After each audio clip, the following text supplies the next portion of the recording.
is that correct? Deputy Boyd Barrett. Count Corla.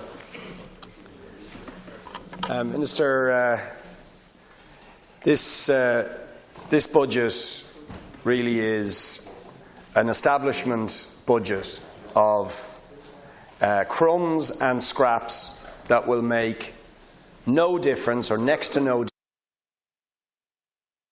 difference, to the lives of the vast majority of ordinary citizens. But it will, as usual, protect the interests of the very wealthy in Irish society, and will further enrich, in particular, the landlords. Indeed, it would be a fair short description of this budget to refer to it as a landlord's budget, with more giveaways, incredibly, to landlords who have been effectively profiteering off the worst housing crisis in the history of the state, rents going through the roof, people made homeless in record numbers, and yet one of the significant measures, or in fact quite a few significant measures in this budget involve further giveaways to landlords. Quite extraordinary. But before I get on to those details, I think it is very, very important to try and puncture much of the narrative that you, Fine Gael and Fianna Fáil, have tried to create around this budget. And that has been really a sort of conjurer's trick, where you try and narrow down the discussion to this illusion called the fiscal space. So the whole debate becomes about how do we divvy up a miserable €1 billion, this against a background where the same government crows about record economic growth rates and talks about being the fastest growing economy in the whole of Europe. But then, when it actually comes to the budget, all we can talk about is how we divvy up a miserable €1 billion. And of course, the sort of contradiction between that, between the rhetoric about the success of recovery, the wonders of economic growth, and then it all gets narrowed down to a miserable debate about how we share out the crumbs, points to the conjurer's trick that you were engaging in, which is, let's try and hypnotise people with a discussion about the fiscal space, while the real issue is the untaxed wealth of a tiny minority of corporate and financial giants and a super wealthy elite, who you refuse to touch, who you protect, and who you insulate. One only now, thankfully, in trying to explain this point, have to refer to the Apple 13 billion. €13 billion that this state doesn't want, and is going to tool up with lawyers to make sure we don't get. But then when it comes to a budget where we urgently need massive investment in housing, in health, in education, in developing strategic sectors of our economy, with dealing with chronic poverty, low pay, we only have €1 billion. We don't want 13 billion, we've only got $1 billion to discuss in the so-called fiscal space. So let's not talk about what lies behind the 13 billion figure, which is only the tip of a very, very large iceberg. And that is what People Before Profit and the Anti-Austerity Alliance in our pre-budget statement have tried to allude to. And of course, for successive budgets where we've tried to do the same over recent years, the standard response of the government, of Fianna Fáil, indeed of Labour, has been to talk about fantasy economics. That's nonsense. There is no pot of gold. We only have this little miserable bit of fiscal space, and there aren't these billions you're talking about that we could use to really substantially and radically address the inequalities in our society and in our public services. And then, surprise, surprise, who comes to confirm our version of events? Only the EU with the Apple ruling. And disclose that one company owes the state €13 billion in tax, and that the state colluded with this company in order to ensure that they didn't pay that tax. So in our budget statement and in our argument to you, and more importantly to the people out there, we say break through this nonsense and actually begin to go after the money that these corporations are dodging in tax. And you know, again, the sort of untold story of the last number of years is that while the incomes of ordinary people were slashed to the degree of 15 to 20%, while our health budget lost €3 billion, while the public sector lost 30,000 public sector workers, while education and disability was cut, while we managed to engineer the worst housing crisis in the history of the state, in almost every single one of those years, corporate profits jumped and jumped significantly. That is the elephant in the room that needs to be addressed, and that is what we seek to address in this budget debate and in our alternative budget statement. And you can add to that the odious debt that we're forking out. €6 billion again next year. 6 billion last year, 7 billion the year before that. But let's not talk about that. We can only afford $1 billion for everybody and everything.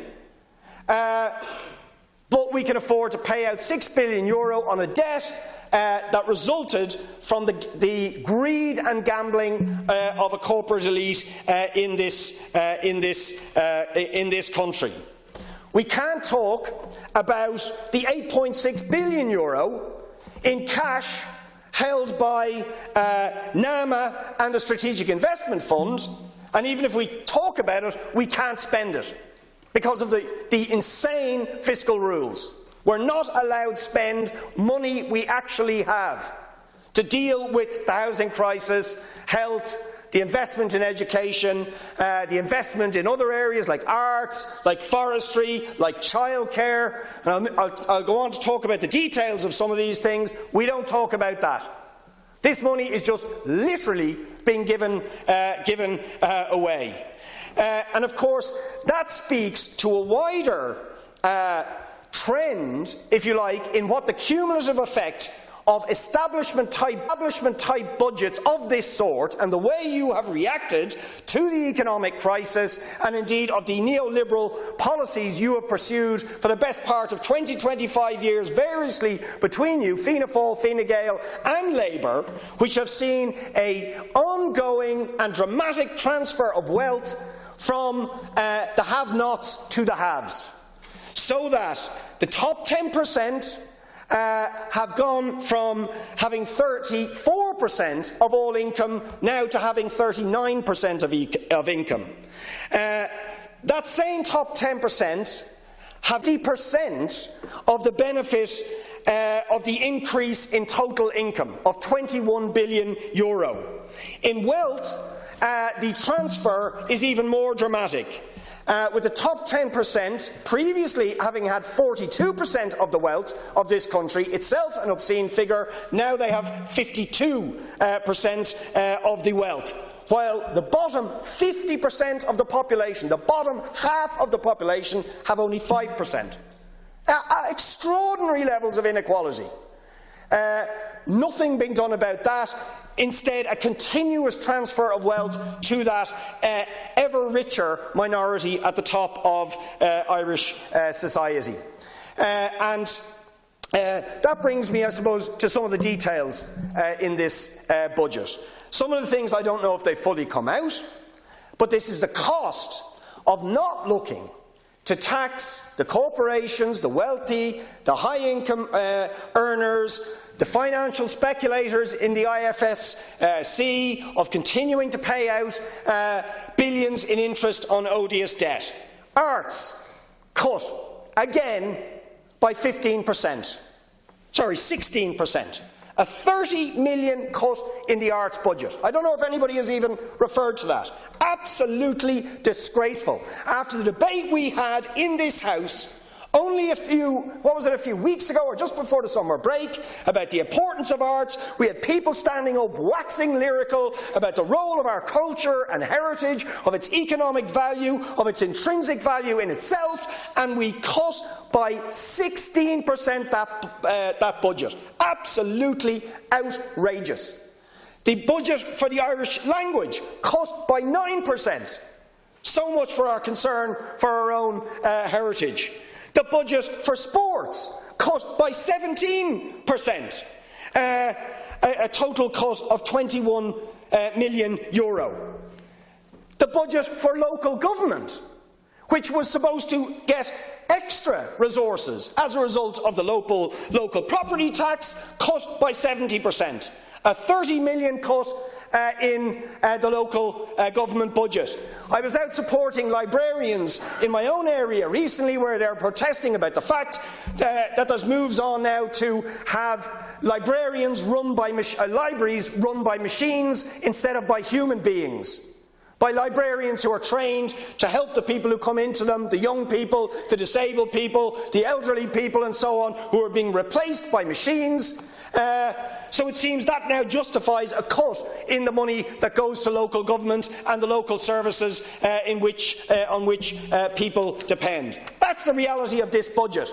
If you confine yourself to this miserable, neoliberal fiscal space, which is nothing other than a straitjacket, designed to force us into, on the one hand, repaying these bondholders and bankers who wrecked this economy, but also being used essentially as a tool to force us to privatise and run down public services to the benefit of private interests, the private sector, private developers and so on, who want to move in on these areas, take them over, profiteer from them, and indeed, as in the case of the housing crisis, to actually benefit and profiteer from the misery of human beings who are turfed onto the street or are waiting for 13 or 15 or 16 years on a housing list.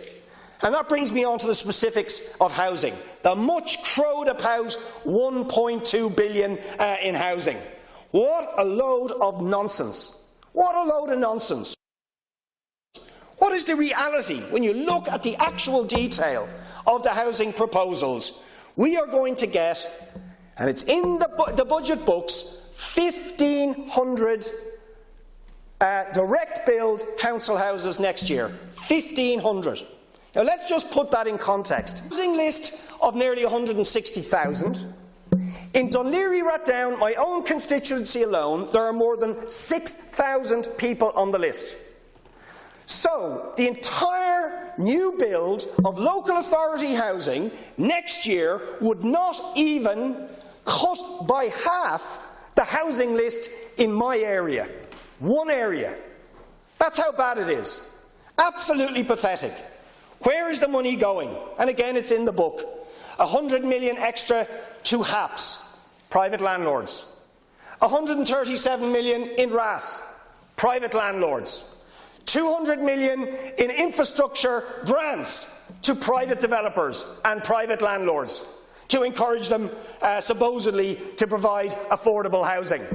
Public land going to be handed over to these private landlords and private interests, happening already in O'Devany Gardens, as if we didn't learn from the disaster of what happened with McNamara and these same public-private partnerships. That these people will pull the plug on these developments if there's not enough profit in it for them. And yet you want to go down the same road again. There's going to be, as I said to the Minister the other day, and it is now confirmed with this budget, there is going to be an exponential growth.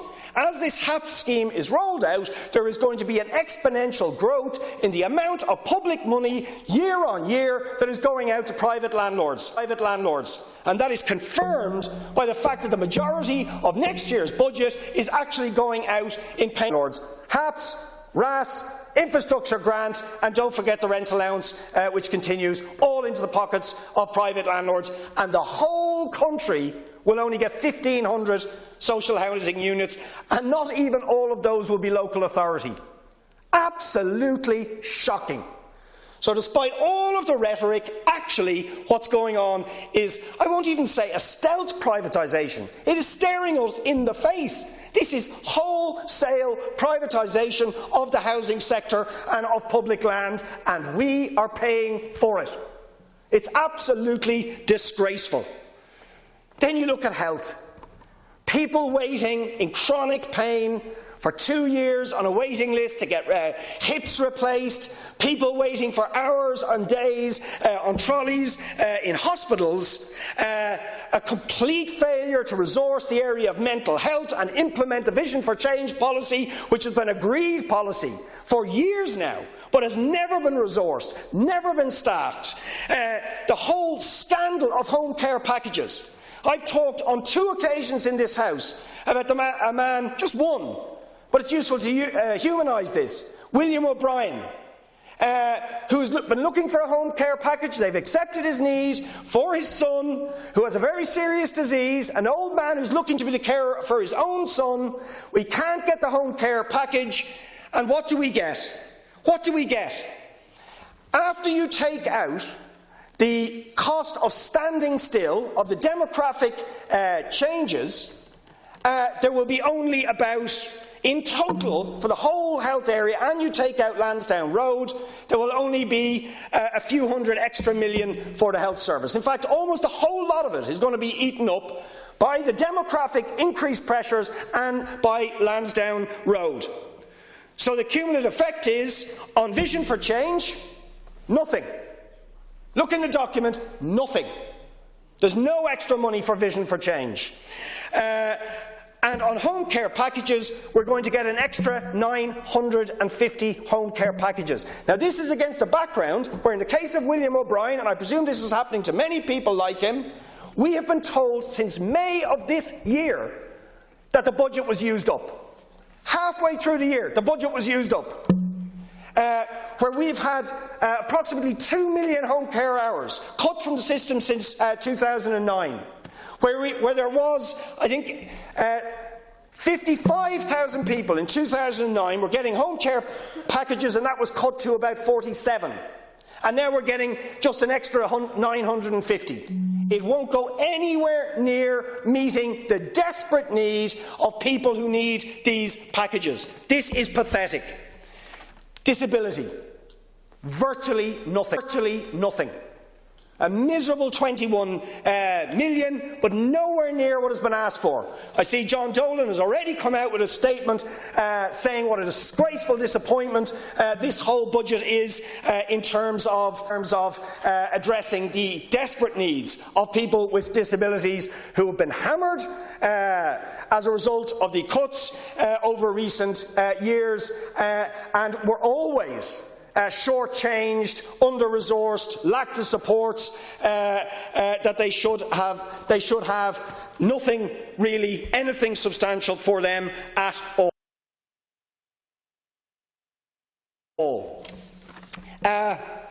Social protection.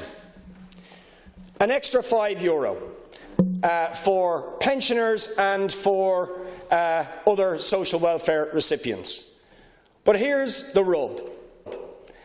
Every single category of social protection recipient, except the pensioners, they're the one exception, just about, will still be worse off next year than they were in 2009. That's how bad it is. 7 years after, 8 years after the crash and the beginning of the austerity assault on people's supports and incomes, the so-called give-back budget in the economy that is the fastest-growing economy in the world, is the most successful, and so on, getting less. The poorest and most vulnerable people will be getting less than they were getting in 2009. It's pathetic.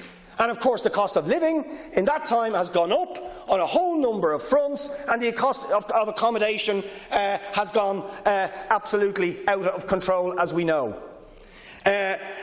So people on disability allowance who were on €204 in 2009 will only be on 193. Carers who were on 220 in 2009 will only be on 209 a week. Lone parents who were on €204 a week in 2009 will only be on still 193 with this increase. Job seekers who were on €204 in 2009 will be on 193. And as if all of that isn't bad enough, young people. It's even worse for young people.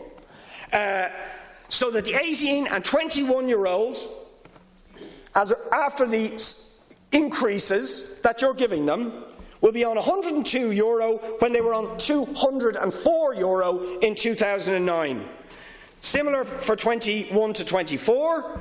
For 25-year-olds who were on €2,004 in 2009, they will be on 147, and 26-year-olds who were on 204 will only be on 193. No progressive equality budgeting here. No targeting of the groups that have suffered disproportionately from poverty and deprivation, the figures for which have increased exponentially. No targeting there to say how are we going to pull people out of poverty and deprivation. The €5 which you're crowing about actually masks the fact that it does nothing at all to address that deprivation and inequality which has grown substantially over that period. Then we come to childcare. Again, much trumpeted plans on childcare. Now, we'll have to look at the details, and I know Minister Zappone is going to be talking about those details later. And there may be something here. But one thing I note, which I think is pretty significant, is that the overall allocation for Minister Zappone's department is the same as the allocation for 2017 that we saw in the 2016 budget. There's only a very, very marginal difference.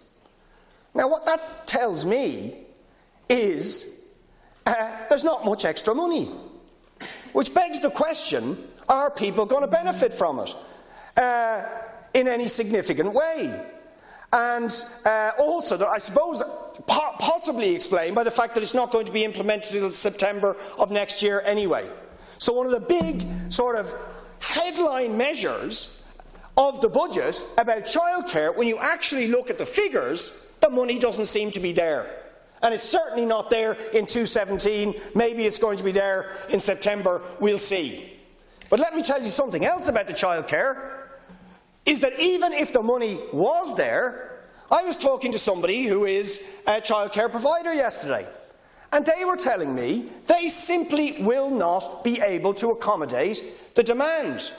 Even if people do get this support, they will not be able to accommodate the demand because they cannot get the childcare workers who will actually provide the childcare. And the reason they can't get them is because the pay levels are miserable, it's part-time, because you're only there during term time, and nobody wants to do the job.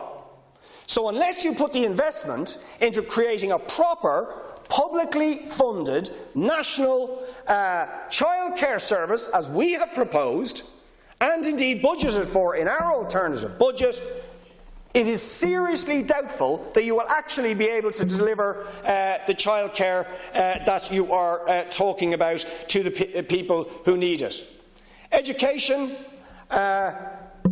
nothing about the PTR, the pupil-teacher ratio, class sizes, and the need to address that. So, to quote my comrade from the other day, there are more holes in your budget than there are in a Swiss cheese when you actually look at the details of it. But of course, it is not funny when you think about how serious and urgent the problems are. But this is the consequence of operating within these crazy fiscal rules that limit us to fighting over the crumbs, the 1 billion that we can share out, while leaving untouched the tens and tens of billions in corporate tax profits that have shot through the roof, that have over the last, I think, 15 to 20 years gone from about 50 billion gross profits in the 90s up now to about 80 billion. 80 billion. And not paying the 12.5%, but paying more like 6 or 7%, and that's of the stuff on the books, not to mind the stuff that is being evaded off the books through the mechanism of the double Irish, which you still have not closed down, and which they will still be able to avail of up until 2020. No move on that. All we get is a little sop to this issue that we have been the ones who have championed and brought up, a debate that was never even had in this House until the left got people elected, about the scandal of corporate tax evasion in this country and the fact that we are, in reality, an offshore European tax haven. That is the reality of what we are. And the minister on the other side can smile about it, but every other country, every other jurisdiction believes we're a tax haven. I believe Brazil have recently put us on their list of tax havens, of rogue tax jurisdictions. Everywhere else in the world, they're saying we're a tax haven. But it's laughed at here, even though it's now been confirmed by the Apple ruling. And that is the dirty, big secret behind this budget, and indeed successive budgets, is how you guys worked together, Fianna Fáil, Fine Gael and Labour when they were in government, to protect these interests and to actually bring in more tax breaks to benefit them and to allow them to get away with even more tax evasion. And if we started to do those things, we would actually have the sort of money that could transform Irish society, that could actually deal with the need for direct public investment to deliver the tens of thousands of council houses that we need, that the investment that we need to actually develop a universal national health service, to bring up our education system to the point where we have class sizes that are on a par with other countries in Europe, instead of being massively overcrowded, and some of the most overcrowded in the Western world. We would have the money to treat people with disabilities in a dignified way, to give them the rights that they are entitled to and deserve. We wouldn't have to discriminate against our young people and drive our young educated people coming out of university out of this country, who left last year in record numbers. That's the truth. More university graduates left this country last year than has ever been the case in the history of the state. That's the fact. That is the fact. And you can shake your head all you like. And you only have to go down and talk to the nurses or the young teachers and they will tell you the same thing. We would have the money for those things if we made the corporations pay their taxes, if we imposed a financial transaction tax, if we, as we suggested, had a landlord's tax. Make the landlords pay a bit of extra money, who've been making a fortune from the rocketing rents over the last few years, profiteering from the misery of others. Why aren't they being taxed? We know they're making a fortune, but instead you've given them tax breaks. We propose a very modest landlord's tax that would allow us to abolish the property tax, which is on the family homes of ordinary people who can't afford it, by having a landlord's tax where they would pay €1,000 or so on second and third and multiple properties. A modest measure that could do away with the family home tax. Or similarly the financial transaction tax, which would cover the cost of abolishing water charges, which you still have not done, despite the fact that the vast majority of people in this country have made it absolutely clear they want it gone, despite the fact that there is a democratic mandate on this House to get rid of those water charges. You still don't budget to abolish the water charges and the property tax, and instead look at progressive taxes and fair taxes that would redistribute the wealth in this country in a fair way and develop a sustainable economy that was not dependent on the whims of tax-evading multinational corporations. Which, by the way, and I'll conclude on this, is a very dangerous strategy. You know, should we not have learned from our over-dependence on a single sector, the property sector, pre-2008, how dangerous it is to put all your eggs in one basket? But yes, that is exactly what you're doing again. All the eggs in the basket of luring in foreign direct investment, multinationals and, incredibly again, the developers and the landlords. All our eggs in that basket. That is an accident waiting to happen, Minister. Ours is a sustainable alternative that would actually make a difference and insulate us from the ups and downs of a global market, which is in serious trouble for anybody who's looking seriously at what's happening in the international economy.